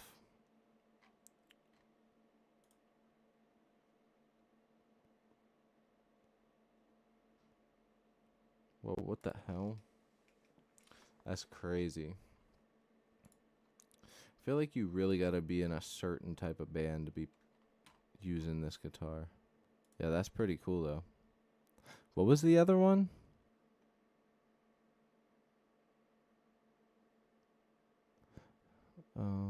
They're Japanese lawsuit guitars. They're quality guitars for half the price. They're on Reverb if you're curious. I am kind of curious. That would be sick. Actually, let me check it out. Let me check out those ones. So they're exact replicas. Oh yeah, and that's an older style. That's one other thing I can say I'm not too big on with the Les Pauls. You see how in the corner here you have absolutely no way to rest your arm comfortably? At the bottom here, it's a big square. That's one thing I don't like about that style, is trying to get your arm comfortable in this pocket here. It's very, very uncomfortable after a while. You get used to it, but it also makes you kind of stick out. It makes you play a little different, you know? Um,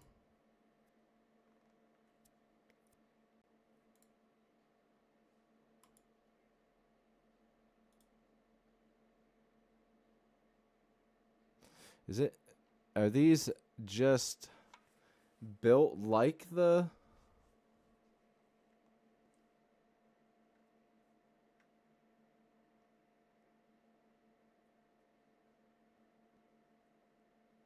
Monkey has that one. Hell yeah.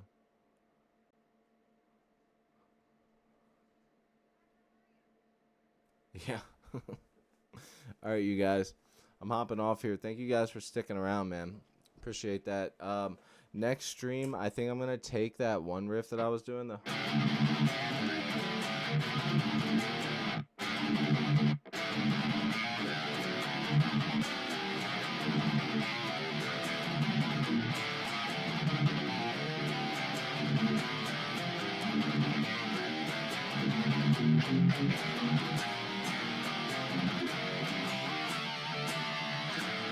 Something like that. So it'll be more of like a hardcore style song.